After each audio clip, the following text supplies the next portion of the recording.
خیمہ تمبو ہٹانا پڑے گا, آپ یہاں سے دور جائیں. بھائی ان کی اپنی زمین تھی, اپنی زمین پر خیمے لگے ہوئے ہیں. مخالف فوج وہ کہہ رہی ہے کہ آپ اپنی زمین سے ہٹ کے دور جائیے.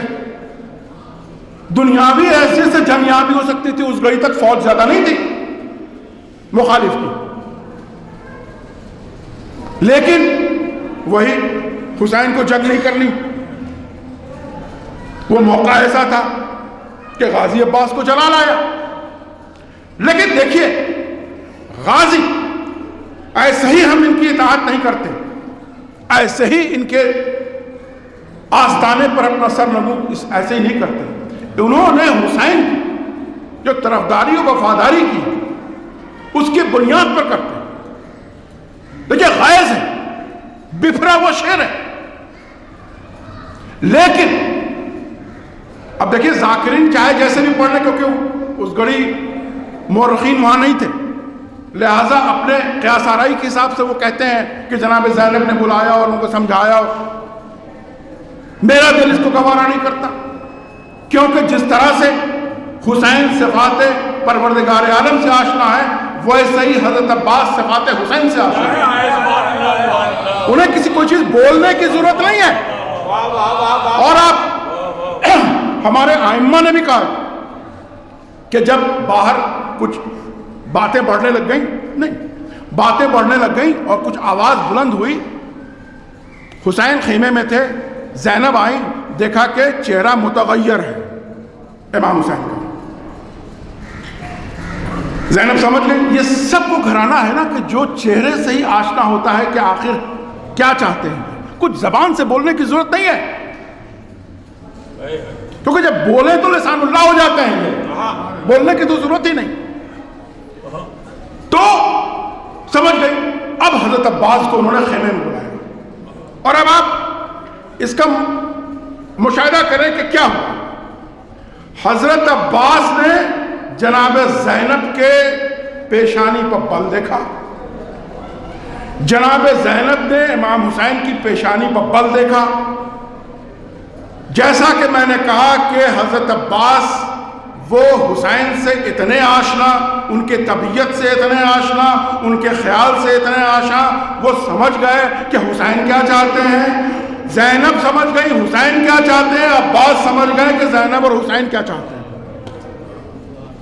اور وہ شیر جس نے ابھی اپنا ہاتھ قبضہ تلوار پر رکھ لیا تھا, اس نے دیکھا کہ حسین کیا چاہتے ہیں, اور جو حسین چاہتے ہیں وہی عباس چاہتے ہیں.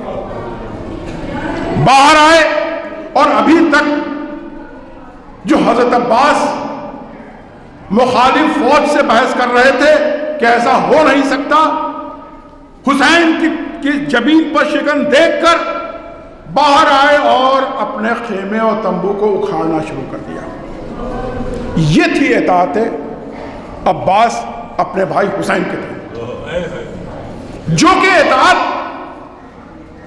اللہ کی ہے.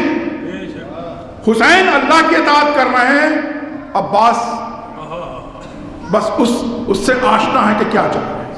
اور اب دیکھیں یہاں بھی کیا ہے, حسین جنگ نہیں چاہتے, جنگ نہیں چاہتے حسین, ہٹا دیا گیا. اب اس کے بعد پانی بند ہو گیا. بھئی پہلے دن بھی جنگ ہو سکتی تھی, پہلے دن جس دن پانی بند ہوا تھا. اب حضرت عباس چاہ رہے ہیں, لیکن حسین روک رہے ہیں. کیوں؟ بات پھر وہی کہیں گے, پھر وہی ریپیٹ, کیونکہ حسین جانتے ہیں کہ اللہ کیا چاہتا ہے, اور حسین وہی کریں گے جو اللہ چاہتا ہے. اب پانی بند ہے, 3 دن ہو گیا. اب یہ ہے کہ جنگ آج ہونی ہے.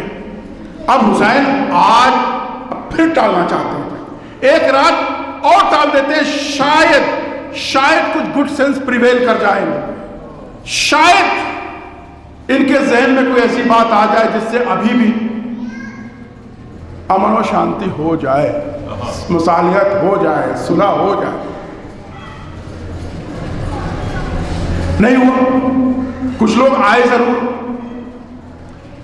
اب مجھے بھی مسائل کچھ دیر بعد ہمیں پڑھنا ہے.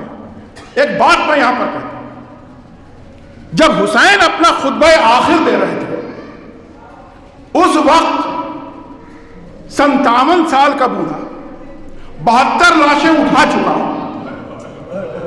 اس کے پاس اب کچھ بھی نہیں بچا تھا اللہ کی راہ میں قربان کرنے کے لیے۔ آپ بتائیں، جب خطبہ آخر جو عصر کی نماز سے 45-50 منٹ پہلے جو امام حسین نے خطبہ دیا ہے ان اشقیاء کو، اس وقت حسین کے پاس فدیہ کرنے کے لیے کچھ تھا کیا؟ کچھ نہیں تھا۔ ایسے مقام پہ جب حسین اپنا خطبہ آخر دے رہا ہے تو کیا کہہ رہا ہے؟ کہہ رہے ہیں کہ سنو، میں ابھی بھی اصغر کا خون معاف کر دوں گا، میں ابھی بھی اکبر کا خون معاف کر دوں گا، میں ابھی بھی بھول جاؤں گا کہ تم نے میرے بھائی کے ساتھ کیا کیا، میرے بھتیجوں اور بھانجوں کے ساتھ کیا کیا۔ ابھی بھی وقت ہے، ابھی بھی وقت ہے، اور اپنے کیے پر پچھتاوا کر لو، راہ حق پہ آ جاؤ۔ میں آج پوری دنیا کے مفکر سے میں ایک بات پوچھتا ہوں، کیا دنیا کی تاریخ میں کوئی ایک ایسا انسان کوئی دکھا سکتا ہے کہ جس کی عمر 57 سال کی تھی، جو آدھا گھنٹہ پہلے اپنے 6 مہینے کے بچے کو طلب آب کرنے میں اس کا بیٹے 6 مہینے کے بچے کو تیر شیوا سے قتل کر دیا گیا ہے، 1 گھنٹہ پہلے جس کے 18 سال کا جوان لڑکا جس کے سینے پہ مار کے قتل کر دیا گیا ہے، 1.5 گھنٹہ پہلے جس کے 32 سال کے جوان بھائی کا دونوں ہاتھ قلم کر کے شہید کر دیا گیا، 2 گھنٹہ پہلے جس کے اپنے بھتیجے کے لاش کو گھوڑوں سے پامال کر دیا گیا، 2.5 گھنٹہ پہلے جس کی اپنی بہن کے 2 بھانجوں کو کس طرح سے قتل کر دیا گیا، اور 3 سے 4 گھنٹہ پہلے جس کے رفیقان کو نہ جانے کس طرح سے شہید کر دیا گیا۔ کوئی ایسا دیکھیے، یہ حسین کی میں عظمت بیان کر رہا ہوں کہ ہے تاریخ میں کوئی انسان جو اتنا کچھ لٹانے کے بعد بھی جس میں اتنا وصف ہے، جس میں اتنی قوت ہے، جو کہ سامنے اس فوج کو کہہ رہا ہے کہ میں ابھی بھی یہ سب معاف کر دوں گا۔ یہ حسین کا جگرہ تھا، اور میں تو کہوں گا کہ یہ تو رسول کا جگرہ تھا، کیونکہ حسین آج رسول کی نیابت کر رہے ہیں۔ جب یہ قافلہ رہائی کے بعد کربلا پہنچا ہے تو سب سے پہلے زینب اپنے بھائی کے حسین کے قبر پہ گئے، اور آپ ہمیں سب کو پتا کہ اس کے پہلے جابر بن عبداللہ انصاری وہاں پر جو پہلا ظاہر ہے وہ اس قبر پہ بیٹھا تھا۔ قبر حسین ہلنے لگی، آواز آنے لگی، جابر اب یہاں سے دور چلے جاؤ۔ جابر ابن عبداللہ انصاری جو اتنے قریب تھے حسین سے، ہاتھ جوڑ لیا، حضور مولا کیا کوئی ہم سے کوئی خطا ہو گئی؟ کہا کہ نہیں جابر، تم سے کوئی خطا نہیں ہوئی، لیکن اب میری بہن آ رہی ہے، تم اب یہاں سے دور چلے جاؤ۔ اب یہ قافلہ کربلا میں آیا، جناب زینب حسین کی قبر پہ آئی، اور آپ اپنے ذاکرین سے سنتے رہتے ہیں کہ حسین کی قبر پہ آنے کے بعد زینب نے کیا گریہ کیا، لیکن آج تو ہمیں وہ مجھے مار کا یہ کرنا ہے کہ جناب زینب وہاں سے اٹھی، جناب زین العابدین کو کہا میرے بھائی عباس کی قبر کہاں ہے؟ سید سجاد بھی جانتے تھے کہ یہ معاملہ بڑا ٹیڑھا ہے، جناب زینب کو حضرت عباس سے بڑی محبت ہے۔ اب جناب دیکھیں، جب امام زین العابدین جناب زینب کو امام حسین کی قبر مہتار پر لا رہے تھے تو جناب زینب کا ہاتھ نہیں پکڑا ہوا تھا، باہیں نہیں پکڑی تھی، لیکن جب جناب زینب کو امام حسین کی قبر مطہر سے اٹھا کے حضرت عباس کی قبر کی طرف لے جانے لگے تو اب وہ جانتے تھے کہ اب حالات کیا ہونے والے ہیں۔ امام وقت نے زینب کی باہیں پکڑ لی، اب باہیں پکڑ کے جناب زینب کو حضرت عباس کی قبر کی طرف دھیرے دھیرے لے جانے لگے۔ ایک مقام پر آئے، انہوں نے کہا پھوپھی اماں یہی میرے چچا کی قبر ہے۔ اب جناب زینب نے جو قبر دیکھا، ارے وہ لپٹ گئی۔ امام زین العابدین سے کہا بیٹا میرا بھائی تو بڑا دراز قد کا تھا، وہ تو اتنا دراز قد کا تھا کہ جب وہ گھوڑے پر بیٹھتا تھا کہ تو اس کے پاؤں زمین کے بوسے دیا کرتے تھے۔ بیٹا یہ قبر تو کسی بچے کی ہے، اتنی چھوٹی سی قبر میرے بھائی کی نہیں ہو سکتی۔ اب جناب زین العابدین کیا کریں، ان کا بھی صبر کا باندھ ٹوٹا، پھوپھی کو گلے سے لپٹا لیا، کہا پھوپھی اماں ارے جس کا سر کٹ گیا ہو، جس کا ہاتھ کٹ گیا ہو، جس کے جسم کے ہر حصے کو کاٹ دیا گیا ہو اور جس کی لاش کو عرب کے بھاری بھرکم گھوڑے سے پامال کر دیا گیا ہو، ارے پھوپھی اماں وہ اس قابل بھی نہیں تھا کہ میں لاشے کو یہاں سے اٹھا کے حسین کے پہلو میں دفن کرتا۔ ارے وہ اس حالات میں تھے کہ میں نے یہیں پر دفن کر دیا۔ لیکن لیکن حضرت عباس کا جسم تار تار ہو کے اتنا چھوٹا ہو چکا تھا کہ یہ قبر ایک بچے کی قبر ہو کے رہ گئی۔ زینب اپنے آپ کو نہ سنبھال سکی، اپنے آپ کو عباس کی قبر پر گرا دیا اور اس کے بعد اب شکوہ شروع کیا، بھیا تیرے جانے کے بعد خیموں میں آگ لگ گئی، بھیا تیرے جانے کے بعد میرے سر سے چادریں چھین گئی، بھیا بے مخنہ و چادر تیری بہنیں کوفہ و شام کے بازار میں گھمائی گئی، اور بیٹا میرے بھائی ارے تیری وہ ننھی سی جان سکینہ تیرے فرقت میں رو رو کے شام کے قید خانے میں مر گئی، لیکن مرتے مرتے بھی اس نے ہمیشہ تجھ کو یاد کیا اور ہمیشہ تجھ کو یاد کرتے ہوئے روتی رہی۔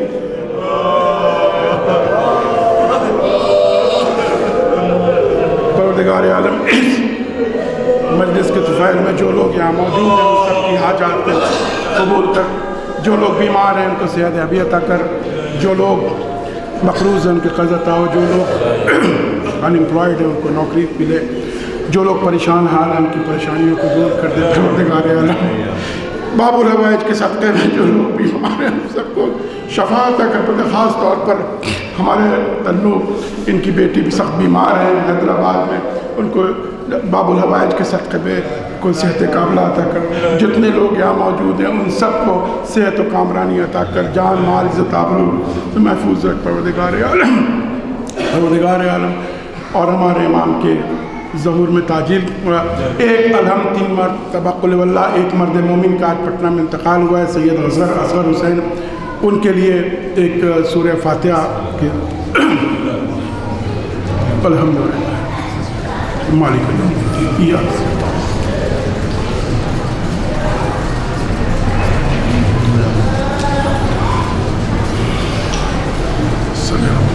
آل محمد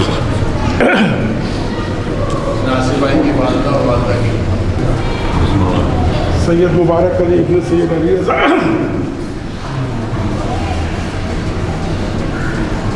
سیدہ مصطفیٰ بن کثیر نور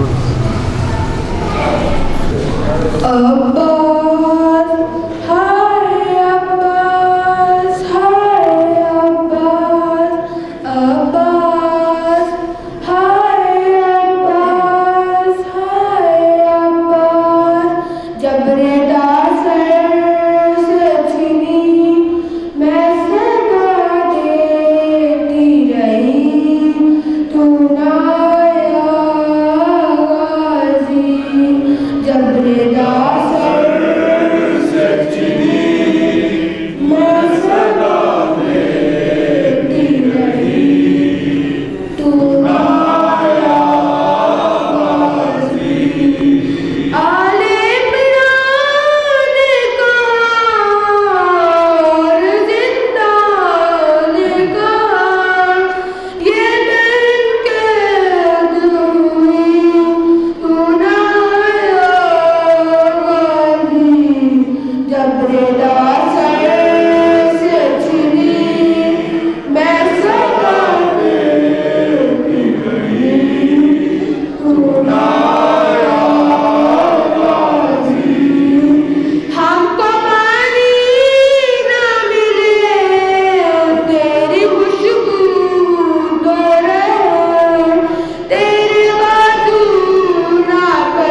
زندہ میں اندھیرے